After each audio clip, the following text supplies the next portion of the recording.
जय हिंद, वंदे मातरम। दोस्तों बहुत बहुत स्वागत है आप सभी का न्यूज इंडिया में।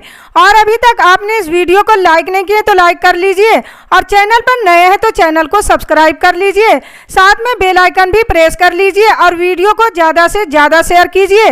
तो चलिए दोस्तों, आप सभी को बता दें कि कांग्रेस महासचिव प्रियंका गांधी ने कहा कि प्रधानमंत्री कहते हैं कि मैंने उत्तर प्रदेश में हजारों लाखपति बना दिए हैं पर मुझे तो गरीब दिखते हैं। दुकानदार कहते हैं कि कर्ज में हूँ, किसानों को उपज का दाम नहीं मिलता। ललितपुर में खाद की लाइन में लोगों की मौत हो रही है। सरकारी क्रय केंद्रों पर खाद नहीं मिलती है, कोई पूछने वाला नहीं है। छोटे दुकानदार, युवा, किसान सभी परेशान हैं।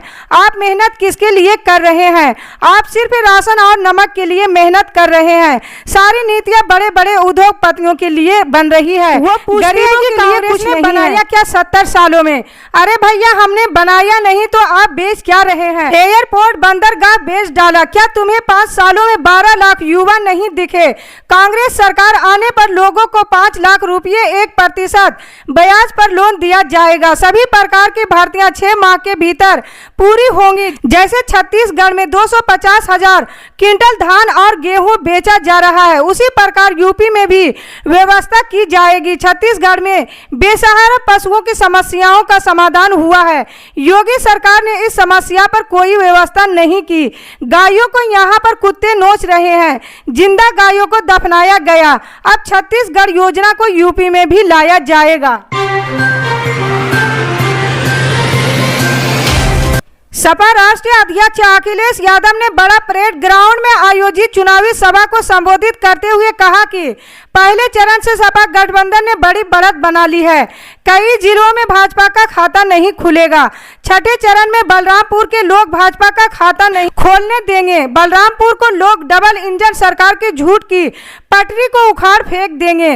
2017 से भाजपा की डबल इंजन सरकार में सिर्फ भ्रष्टाचार और अन्याय डबल हुआ है। अखिलेश ने भाजपा पर तंज कसते हुए कहा कि बाबा जी कह रहे हैं कि हमने 1 करोड़ स्मार्टफोन दिए, बलरामपुर वालों के हाथ में वही स्मार्टफोन तो नहीं है। अगर समाजवादी की सरकार बनी तो युवाओं को तकनीकी व रोजगार प्रशिक्षण दिलाया जाएगा। 22 लाख युवाओं को रोजगार दिलाया जाएगा। कोरोना काल में जिस एम्बुलेंस ने लोगों की मदद की है वो समाजवादी पार्टी की देन है। सरकार बनी तो लोगों को निःशुल्क सेवा के लिए एम्बुलेंस दुगनी की जाएगी। बाबा जब से 100 नंबर का 112 किया, हमारी पुलिस का भी कबाड़ा कर दिया। सरकार में 11 लाख पद खाली है, सबसे ज्यादा शिक्षा विभाग में खाली है। गुजरात के द्वारका में चिंतन शिविर में कांग्रेस नेता राहुल गांधी ने बीजेपी पर जमकर बरसे। राहुल गांधी ने कहा कि बीजेपी कुछ नेताओं को अपनी तरफ करने में लगी है। जितने लोगों को बीजेपी ले जाना है ले जाओ, आपको उन्हें कुछ लोगों को उपहार के रूप में भी देना होगा। हाथ पकड़ना और हाथ मिलाना बीजेपी का काम है, हमें किसी का पैर पकड़ने की जरूरत नहीं है। राहुल गांधी ने कहा कि काम करने वाले ही आगे आएंगे, जो काम नहीं करता वो ले जाओ। ऐसे में बैठकर बात करने वालों को पैक कर बीजेपी को दे दो। गुजरात कांग्रेस के प्रभारी अध्यक्ष को राहुल गांधी ने सलाह देते हुए कहा कि गुजरात के लिए एक विजन बनाएं। गुजरात के लोगों को बताना होगा कि आप क्या करना चाहते हैं। आदिवासियों को बताना होगा कि हम महिलाओं के लिए क्या करना चाहते हैं। राहुल ने कहा कि सच की लड़ाई लड़ना है तो 4 से 5 लोगों की जरूरत पड़ेगी। गांधी जी के फोटो की ओर इशारा करते हुए उन्होंने कहा कि सच आ गया है। 2022 के चुनाव को लेकर राहुल गांधी ने कहा कि ये चुनाव कोई समस्या नहीं है, ये चुनाव हम जीत चुके हैं। समस्या ये है कि आप इस पर विश्वास नहीं कर सकते हैं। आप यहाँ लड़ रहे हैं इसलिए मोदी में थोड़ा विश्वास की कमी है। कांग्रेस महासचिव और उत्तर प्रदेश के प्रभारी प्रियंका गांधी वाड्रा ने यूपी विधानसभा चुनाव के बीच मतदाताओं से नाराजगी जाहिर करते हुए कहा कि वो वोटरों से नाराज है क्योंकि वोटर जाति धर्म में बटे हुए हैं और नेता उसका फायदा उठा रहे हैं। सत्ताधारी भारतीय जनता पार्टी ने नेताओं, खासकर प्रधानमंत्री नरेंद्र मोदी और मुख्यमंत्री योगी आदित्यनाथ पर निशाना साधते हुए उन्होंने कहा कि उनकी हिम्मत कैसे हुई कि आप मुश्किलों में हो और वो वो इस पर बात भी नहीं करते। कांग्रेस नेता ने कहा उनकी हिम्मत कैसे हुई कि 70 लाख नौकरी देने का वादा किया और कोई रोजगार नहीं दिया। प्रधानमंत्री मोदी पर निशाना साधते हुए उन्होंने कहा कि उनकी हिम्मत कैसे हुई कि वे खुले पशुओं की समस्या पर कुछ नहीं कहते और कुछ नहीं करते, जबकि वो चाहते तो 5 मिनट में हेलीकॉप्टर से उस समस्या का जायजा ले सकते थे।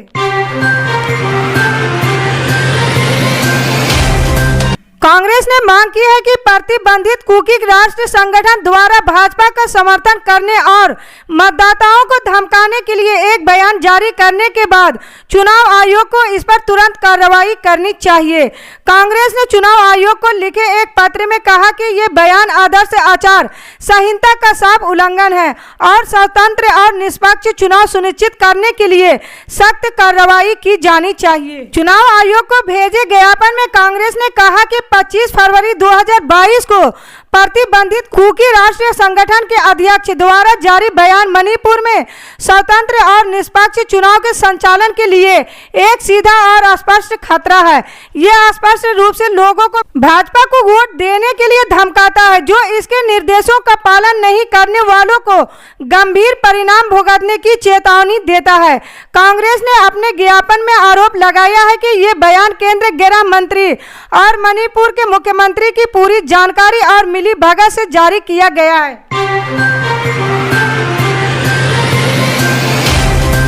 समाजवादी पार्टी की सांसद जया बच्चन ने जौनपुर में मंच से अखिलेश यादव के लिए कविता पढ़ी। जया बच्चन ने जनसभा में मंच से कविता पढ़ते हुए सपा के राष्ट्रीय अध्यक्ष और यूपी के पूर्व मुख्यमंत्री अखिलेश यादव की जमकर तारीफ की।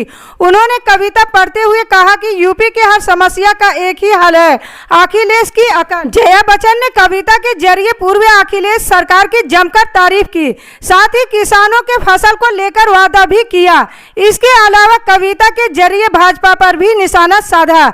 जया बच्चन ने जो कविता पढ़ी उसका शीर्षक था अखिलेश की अकल। जया बच्चन ने कहा, यूपी को एक्सप्रेसवे की किसने दिखाई शकल, अखिलेश की अकल। लैपटॉप देकर किसने संवारा बच्चों का कल, अखिलेश की अकल। सैफी से सहारनपुर तक विकास में कौन हुआ सफल, अखिलेश की अकल। सही दामों में बिकेगी किसानों की फसल, अखिलेश की अकल। उखाड़ देगी हर कोने से सड़े हुए कमल, अखिलेश की अकल। हर धर्म जाति को एक साथ लेकर चल रही है, अखिलेश की अकल। यूपी की हर समस्या का एक ही है हल, अखिलेश की अकल।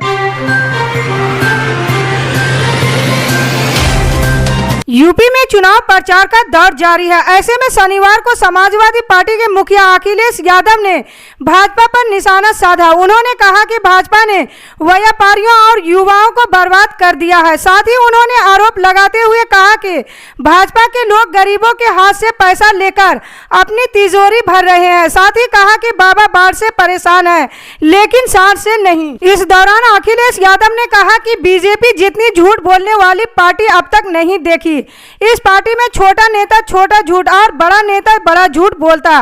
बलरामपुर में अखिलेश ने कहा कि हाल ही में एक उद्योगपति 28 बैंकों का पैसा लेकर भाग गया, वो कहीं और का नहीं बल्कि गुजरात का है। अखिलेश यादव ने कहा कि बाबा सबसे बोलते हैं कि गर्मी निकाल देंगे, लेकिन 4 चरणों में जनता ने उनकी गर्मी निकाल दी। उन्होंने कहा कि योगी सरकार ने सभी विभागों से आउटसोर्सिंग कर दिया है। साथ ही कहा कि यूपी में 11 लाख पद खाली है, उन्होंने आउटसोर्सिंग करके सारी नौकरी बर्बाद कर दी। लेकिन एक दिन ऐसा भी आएगा जब ये सरकार भी आउटसोर्सिंग हो जाएगी।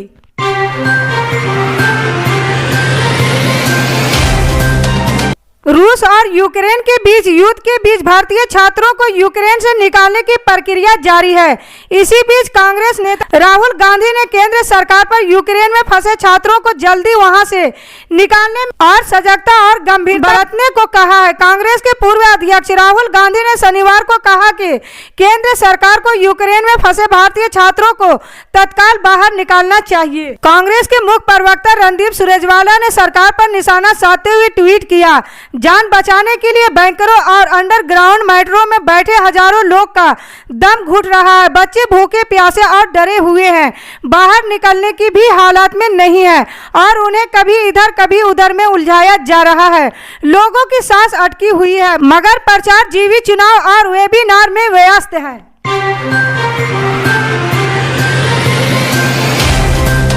बिहार के मुख्यमंत्री नीतीश कुमार ने कहा कि उनकी सरकार युद्धग्रस्त यूक्रेन से निकलकर भारत लाए जाने वाले राज्य के लोगों की यात्रा का खर्च उठाएगी। इन लोगों की शनिवार को भारत पहुंचने की उम्मीद है। कुमार ने शुक्रवार देर रात को इस संबंध में घोषणा की। उन्होंने यूक्रेन में फंसे भारतीयों को वापस लाने के लिए विशेष उड़ानों की व्यवस्था करने पर केंद्र का आभार जताया। मुख्यमंत्री ने कहा कि उन्हें मालूम चला है कि ऐसे प्रत्येक उड़ान दिल्ली और मुंबई पहुंचेगी तथा राज्य सरकार बिहार के लोगों की यात्रा का खर्च वहन करेगी। इसी तरह की पल पल के अपडेट जानने के लिए जुड़े रहें हमारे न्यूज इंडिया के साथ। मिलते हैं अगली बड़ी खबर में, तब तक के लिए जय हिंद।